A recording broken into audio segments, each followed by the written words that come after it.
Puppet shows often seem to work on two levels, a visual level for the youngsters and a plot level for the adults. This is certainly the case in Bruce Rowland's production of The Little Mermaid. Mr. Rowland's many puppets and sets are quite enchanting, but I think the storyline might have been a bit too complicated and lacking in action for the very young. I think at times people might have found it a little bit confusing as to what was going on. The Little Mermaid is basically a sad love story, so has many quiet moments, but the hurricane and shipwreck scenes really stood out. The Little Mermaid is a meticulous production and I think will have special appeal to those who appreciate the undeniable magic of puppets. And as well, kids can come backstage after the show and see just how the puppets work and take a good close look at them.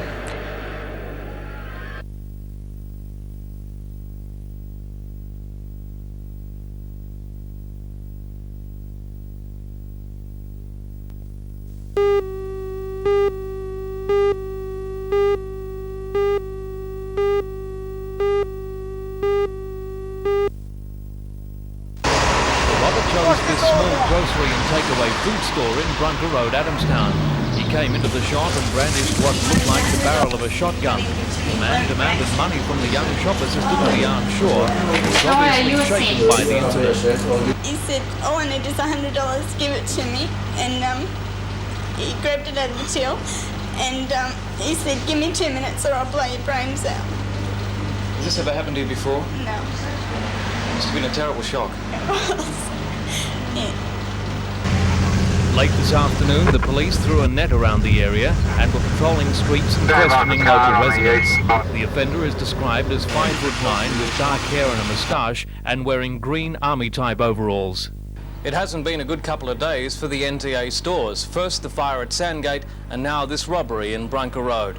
Police say the man escaped on foot and there is a good chance they may find him very soon.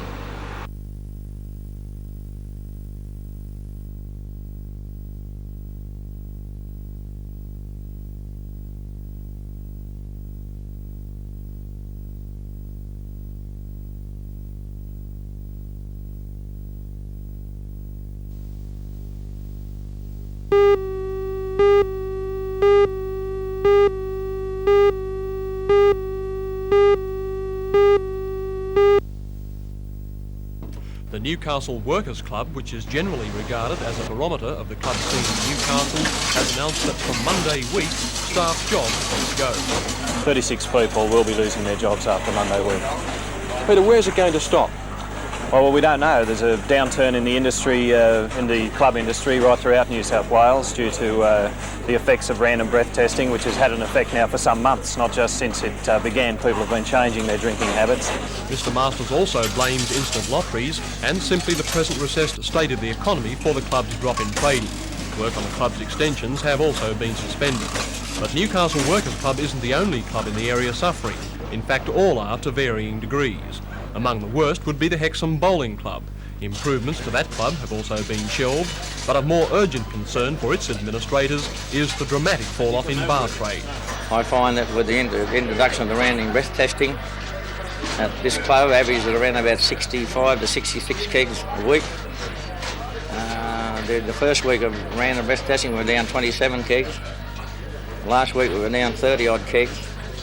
And for the first time since I've had a licence in 1965 that I've had to ring the brewery and cancel my beer orders. So your trading is down 50%. Now what's about the 45%. About 45. What's the immediate future for the employees here? Very grim. The immediate future here would be most casual will go, and I'm having a meeting next Monday with all my permanent employees to reconstruct the whole formation of the club as regards employees.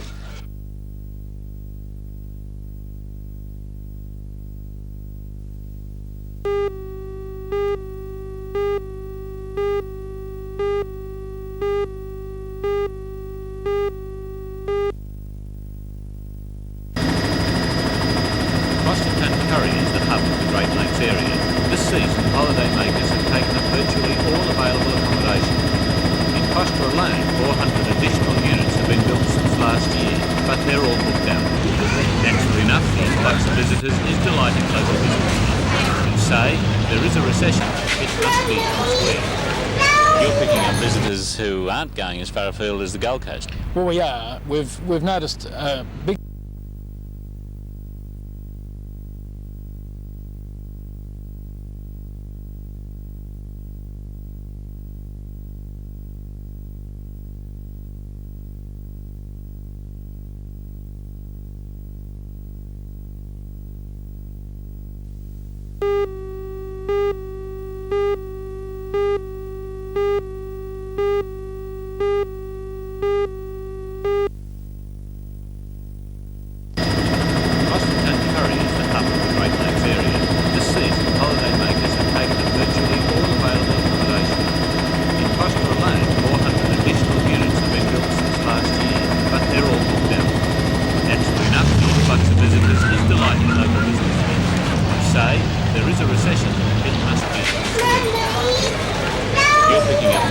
who aren't going as far afield as the Gold Coast. Well, we are. We've noticed a big increase this year in the visitors in the area, even though we always have a vast increase at this time of the year.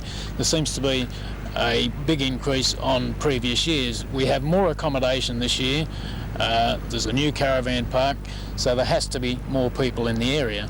And there's a lot of new people. We've noticed from the inquiries we get from the information centre, which are up 50 per day on last year. There's a lot of new people coming to the area. While Foster welcomes its annual influx, the dramatic increase in population is putting great strains on local services, in particular the water supply system. This single reservoir, which holds 6.8 million litres, provides water for the whole of Foster. And over the holiday period, what's virtually been happening is that water's been running out faster than it can be pumped in from the Manning River. As a result, stringent water restrictions have had to be enforced. Sprinklers are banned and hoses can only be used at night. The problem is not so much a shortage, but the system's ability to draw water from this dam near Wigan. In the short term, there will be some relief. Additional pumps in the Manning River will soon be complemented by booster pumps in the pipeline, increasing the flow to Foster by 85%. But that will only give some breathing space. The Oxley County Council has forecast Foster's water supply must be increased 7-fold by the year 2006. The council has a $30 million plan to duplicate the pipeline and increase reservoirs and pumps. But a start on the scheme hinges on state government funds, and so far there's no indication of when they might be available. For Foster Tuncurry, time is running out with every holiday season. It's estimated the permanent population of the area will be 92,000 by the year 2006. And in holiday time, visitors will boost that figure to 153,000.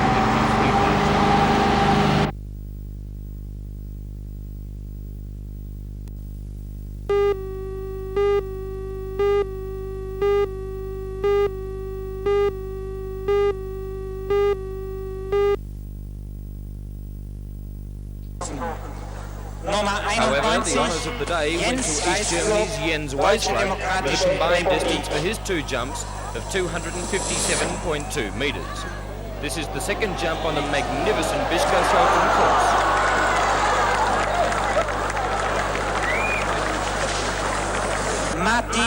Nikkanen proved through the combined 4 events that he certainly is the master of the ski jump, and even though he didn't win here, he still thrilled the crowd with his style and grace.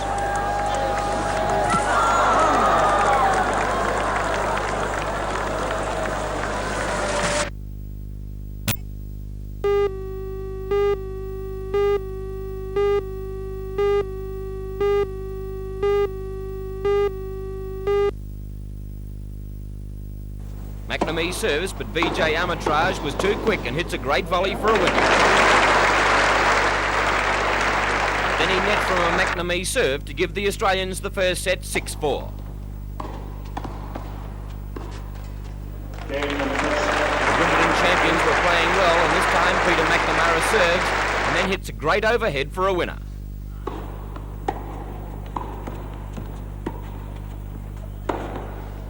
To cap off the fine smash, he hits a blistering serve and the Australians take the second set 6-4.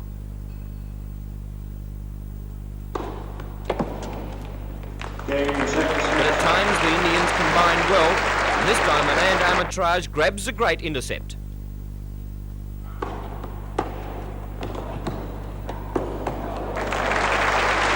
The all-round portability of the Australians was proving too great, and this time Paul McNamee shows great touch.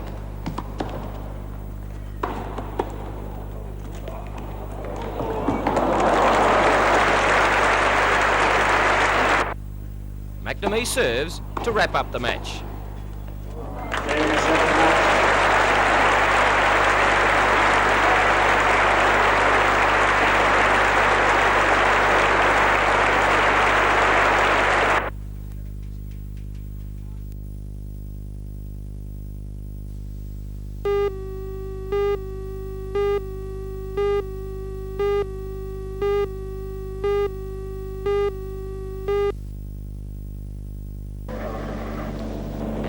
Luckily, the southeastern side of the island is sparsely populated.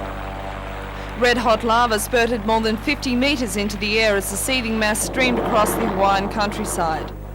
Billowing clouds of water vapour made visibility difficult in some areas, while the lava flow left a black path of charred foliage in its wake.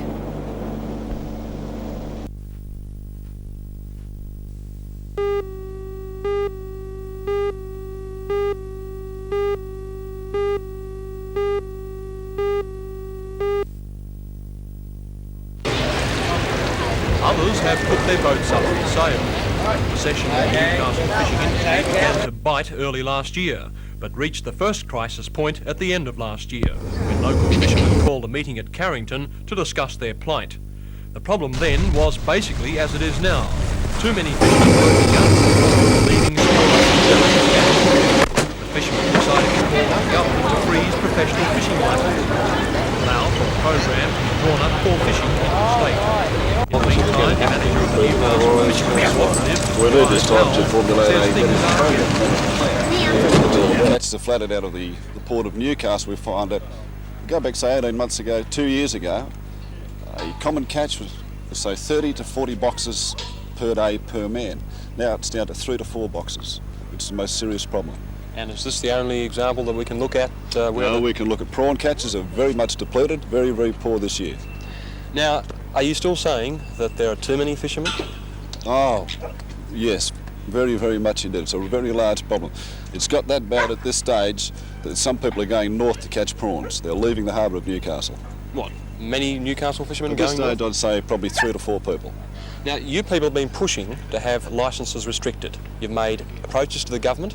How have you gone there? At this stage, it's a bit of a stalemate. The case is still being prepared for presentation to Mr. Hallam.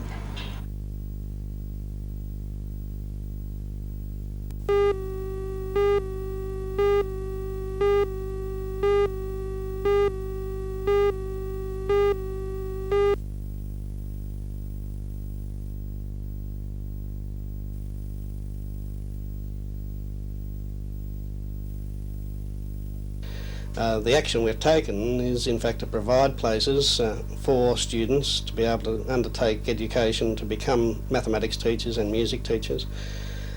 In the case of music, we've not had any difficulty, but with mathematics the negative publicity has been such that we can't fill the places available. As a result of that, the college is endeavouring to make the community more aware that in certain secondary fields, and they've been clearly identified by the Minister in his press statement, that those places are available at Newcastle. Dr. Taylor, the college is making 2 other new courses available next semester, they being Education Drama and Computing. Why? Well, the Education Drama has been in response to a general need for upgrading of in-service teachers in the English history field for wider methods. In computing, that's John, a response to general community trends where computing is becoming a more direct tool for use in industry and commerce, and the automated information processing course is in response to that need. Yes.